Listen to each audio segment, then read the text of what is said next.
from New Jersey. It's Brian. Hello, Brian. Hello. Hey. Yeah, thanks for taking the calls today. Sure. I am worried that we are headed towards another French Revolution style, because we have entire generations, or actually people, just not being heard by their representatives. And it's not just here, it's around the world. Mm-hmm. I had scheduled for this time, I'll just do it some other time, talking about what's happening in England. I think England is headed for a civil war, and it's very close. I mean, you can't put 4,000 people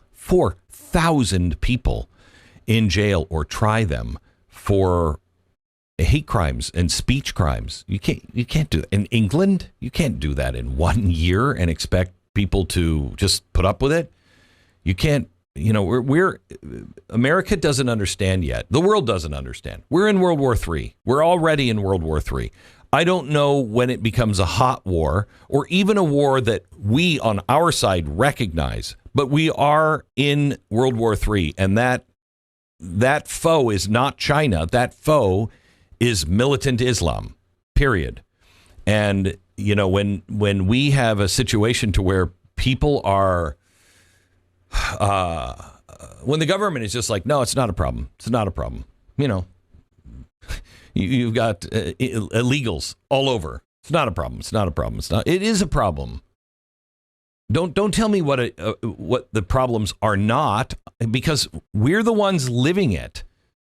You're the experts who keep telling us, no, it's going to work out fine. And it doesn't work out fine. And it just gets worse and worse. Oh, we can spend this money. No, it looks like we can't spend this money. Oh, we can afford this. No, looks like we can't afford this. Oh, you know what? If we do this with Ukraine, it'll work out fine. No, it didn't, did it?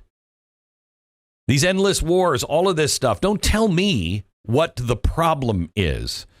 Listen to the people and start talking to the people. Honestly, this is the reason why I'm doing this today. I need to hear from you. I need to know what's on your mind, so I stay focused and clear on what America is saying. Because I don't think, look, me taking phone calls is not a true representation of anything. But it does give me a sense of where you are as an audience, maybe not as America, but as an audience. And there are lots of things that concern me, but I want to hear it from you. But I think you're right. We are headed for real trouble. All you need is real economic trouble. You start getting real, true economic trouble, 1930s kind of depression stuff, and we're in civil war.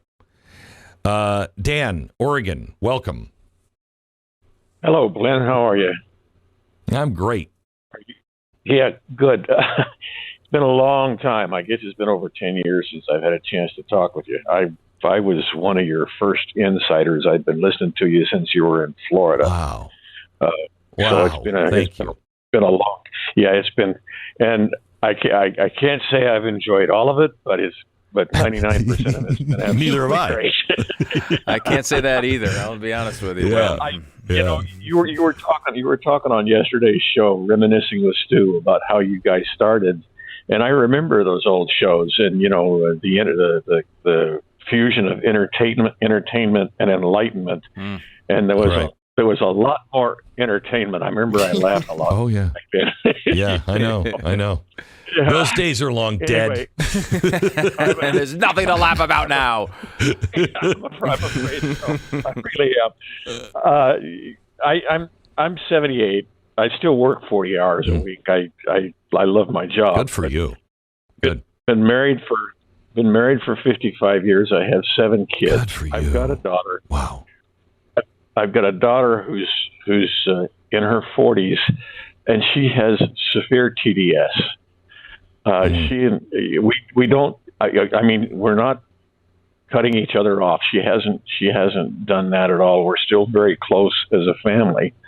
But she was down visiting the other day and got into a conversation with my wife, and I wasn't in the room, but Kathy said it was just like listening to one of those young people out on the street that was being interviewed by the news media. And she was in tears about it, my wife and my daughter both. And I mean, I love her and I continue to support her. She's a single woman, not by choice. She just never found the right guy. And I really think that's part of the problem, because she started reading back when Trump was first running. She started reading all of this stuff about him being misogynistic and all of that stuff. And it's just gotten worse. I'm at a loss. I really am, because I see the country doing better. I keep waiting for the other shoe to drop, but I still feel like, at least right now, we're doing better as a whole. But what do we do about our kids she went to Portland State University for the last for the last 2 years. She went to a little college in Idaho called Rick's for the first 2 years, and Utah State.